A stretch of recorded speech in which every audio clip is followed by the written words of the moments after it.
première chose à faire pour grandir dans sa vie de sacrifice, c'est ce que j'appelle deviens un homme focus. Parce qu'à quoi son niveau de sacrifice va nécessiter que tu deviennes un homme concentré. Quand vous lisez Philippiens 3 verset 13, ici il est en train de nous dire, il est focus. Il y a quelque chose qui est devant lui.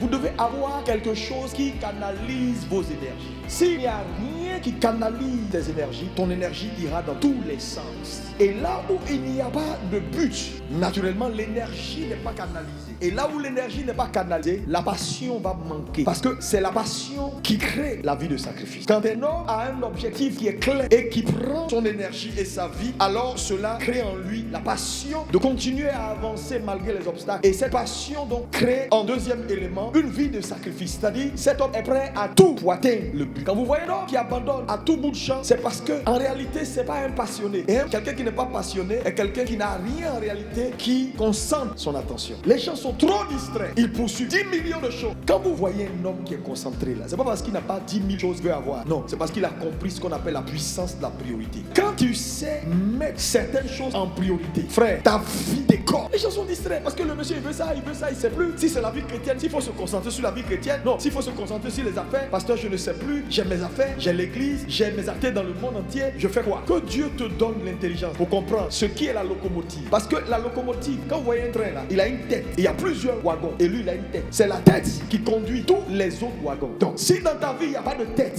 frère, tes différents wagons là vont aller dans tous les sens. S'il y a une chose qui mérite de prendre votre attention, c'est l'évangile. Frères et sœurs, Jésus priorise les affaires du royaume au détriment de tout, même de ce qui est légitime. Frère, Jésus est en train de vous dire, si à un moment donné, vous ne savez pas mettre à mort même ce qui est légitime pour les affaires du royaume, vous n'êtes pas prêt pour les choses de Dieu. C'est ce qui va réveiller l'église et mettre l'église sur orbite de nouveau. Trop de légitimes combattent l'église. Trop de choses légitimes combattent l'avancement de l'œuvre. À un moment donné, il va falloir être un véritable disciple de Jésus. Quand on mort à soi et qu'on ne vit plus sa vie, alors ce n'est plus nous, c'est la volonté de celui qui vient. Votre concentration dans la vie va améliorer votre vie de sacrifice. Parce que c'est la concentration ou ce qui prend la vie d'un homme qui crée en lui la passion et la passion, le sacrifice. Vous savez, on appelle le Dieu concert un Dieu jaloux. Tout ce qui tente de prendre dans ton cœur la place de Dieu, Dieu va combattre. Même si c'est ta femme, même si ce sont tes enfants. C'est pourquoi tu vas voir certains leaders qui sont dans l'église, des gens qui aiment Dieu, des gens qui servent Dieu. Leurs enfants échouent.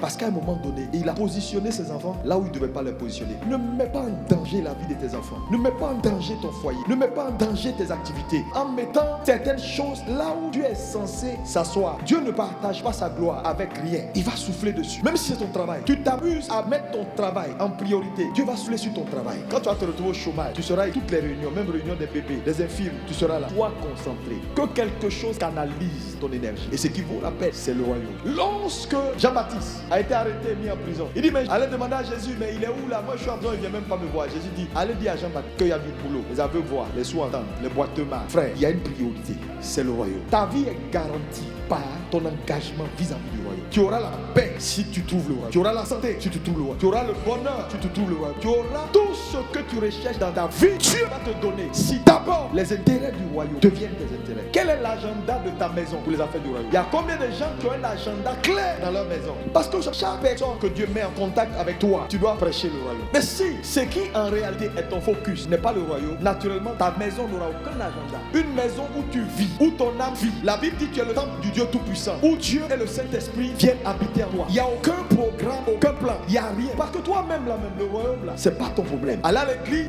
tu as toujours connu ça, tes parents t'envoient à l'église quand tu étais bébé, quand tu as grandi. Donc toi, aller à l'église, ça fait partie des choses qu'on fait comme si on allait à l'école. Deuxième chose importante, si tu veux grandir dans ta vie de sacrifice, tu dois choisir d'être différent et de faire les choses différemment. Romains 12, verset 6. Ici, il parle de nos différences. Il dit que chacun fasse différemment les choses selon l'analogie de la foi. Le mot analogie de la foi, ça veut dire un homme qui veut voir sa vie singulière, un homme qui veut faire la différence dans sa génération doit capitaliser sur sa différence. Parce que je veux te dire, la Bible dit ne vous conformez pas. Si tu te conformes, tu seras commun. Les hommes différents ne se conforment pas. Parce que je vois les gens, ils viennent à l'église, ils font les choses comme tout le monde. On dit donnons à Dieu, il regarde. Comment tout le monde donne, on donne. Comment tout le monde fait, on fait. Comment tout le monde chante, on chante. Frère, tu vas rester commun tant que ta vie est conformée. Les hommes en général recherchent toujours ce qu'ils n'ont pas. Et l'un des problèmes que j'ai remarqué dans l'église, c'est que la plupart des chrétiens ont peur de la différence. C'est-à-dire Dieu va t'exposer à quelque chose de différent. Mais toute différence que cache devient une faiblesse. Parce que quand Dieu veut te distinguer, quand Dieu veut faire de toi le patron, il va t'inquiéter, il va te pousser à faire les choses différemment. Parce que c'est ta différence qui va établir ta supériorité sur les autres. Maintenant, quand il t'expose à la différence, que tu refuses et que tu caches cette différence et que tu refuses de faire les choses que Dieu te demande, cette différence va devenir une faiblesse pour toi. Pourquoi? Parce que tu ne vas pas pouvoir exceller. Parce que quand Dieu te pousse pour dire, les gens prient 1 heure, toi viens à l'église tous les vendredis et prie 3 heures, c'est parce que Dieu a déjà pointé quelque chose de grand pour toi. Mais si tu refuses cette différence-là, c'est ce qui sera ta faiblesse dans ta marche avec Dieu. Tu ne vas pas aller quelque part. Tu vas prier, tu vas parler en langue, les choses ne vont pas venir. Tu vas même postuler là-bas où tu es au travail, là. On choisit tout le monde et puis on te laisse. Tu dis, mais j'ai toutes les compétences. Oui, Dieu voulait que tu fasses quelque chose de différent. Tu refuses de faire. Frères et sœurs, dans la vie, on est venu en détail. Arrête de faire les choses comme tout le monde. Pourquoi? Parce que ta force est dans ta différence. Ta grâce est dans ta différence. Ta différence est ton atout. Sois prêt à payer le prix pour te distinguer. Le prix n'est pas global, c'est individuel, c'est personnel. Et tes moments de prière. Madame, si ton mari va prier, toi prie. N'attends pas un mari d'épanoui. Fais ce que tu as à faire. Dieu va te rencontrer au de ton besoin. Qualifie-toi. Ne suis pas un homme. Travaille par rapport à ce que tu as devant toi. Dieu veut faire de toi, dans ta génération, un homme d'impact. Tu ne quitteras pas ce monde sans avoir laissé tes empreintes. Quand vous prenez l'histoire de David, David était un homme différent. David, Dieu l'a formé quand personne ne le voyait. Je vous dis, la plupart des hommes excellents n'ont pas besoin qu'on les voit pour faire. Quand tu es préparé à la différence, Dieu crée toujours la plateforme qui va te révéler. Goliath là, il s'est levé un matin, il s'en défraye. Tout ça faisait partie dans le plan de Dieu. Dieu voulait révéler quelqu'un. David arrive sur le champ de bataille, il révèle encore sa différence. Là où tout le monde s'est tué, David dit, moi je ne peux pas me taire. Pour la première fois, David dit quelque chose. Il dit, mais qu'est-ce qu'on fera pour celui qui va tuer ce géant? Depuis près de 39 jours, sur le champ de bataille, on n'a jamais entendu quelqu'un parler d'éventualité de mort du géant. C'est la première fois que cette phrase-là sort. Parce que David comprend que quand les hommes se conforment, il faut toi être différent. Il voit donc dans le géant là une opportunité. Là où les gens voient la mort, c'est ça les hommes différents. Dans un ensemble, c'est ce qui est différent qu'on observe. Et quand tout est même chose, tu regardes, tout est même chose. Mais pourquoi tout est bleu, ça est jaune? Automatiquement, la différence attire ton attention. La différence va te faire un chemin. Choisis d'être un homme différent. Va augmenter le niveau de vie de sacrifice. Paye le prix. Là où les autres dorment, là où les autres baladent, paye le prix de la différence. Il y a des problèmes auxquels tu fais face maintenant. C'est une opportunité de faire différemment. Dieu veut que tu fasses simplement différemment. Donc souvent les obstacles sont des opportunités pour faire différemment. Tu as fait comme ça hier, ça n'a pas marché. Donc Dieu veut que tu fasses différemment. Le troisième, apprends à donner en qualité et en quantité. Cela va t'aider à accroître ton niveau. Parce que la voie de ton sacrifice est ce qui fait la différence également dans ta vie. Proverbe 18, verset 13. Ici, je voulais dire quelque chose de très important. Ta richesse, c'est ton argent. Mais ce n'est pas seulement ton argent. Ta richesse, c'est ton intellect. Ta richesse, c'est ce que tu sais faire. C'est le don, c'est le talent. C'est ce que Dieu a investi en toi. C'est également ta richesse. La Bible dit, en réalité, ta richesse, c'est ta rançon. Ça veut dire un homme qui sait manager sa richesse, sait manager sa vie. Il y a ton argent, il y a ton intellect, il y a ta force, il y a ta capacité d'analyse, il y a ce que tu sais faire. C'est une richesse. Une richesse n'est pas que matérielle. Mais la Bible dit la richesse est une rançon. Ça veut dire dans la vie, il faut savoir gérer sa richesse pour savoir gérer sa vie. Donc un homme qui ne sait pas gérer sa richesse ne sait pas gérer sa vie. Parce que si ta richesse est une rançon pour ta vie, ou est le prix de ta vie, est ce que tu peux utiliser pour acheter ta vie à chaque étape de ta marche, alors la gestion de ta richesse, c'est la gestion de ta vie.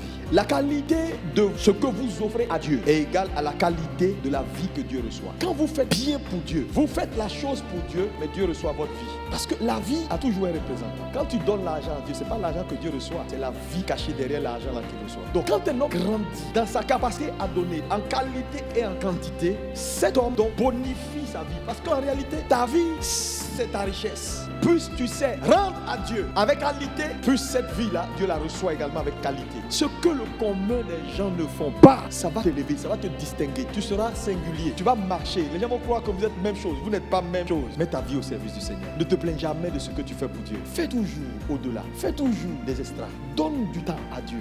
Fais ce que le commun des gens ne font pas. Tu seras différent. Aucun homme ne se distingue dans sa génération s'il n'est pas prêt à payer le prix de choses contraignantes, difficiles,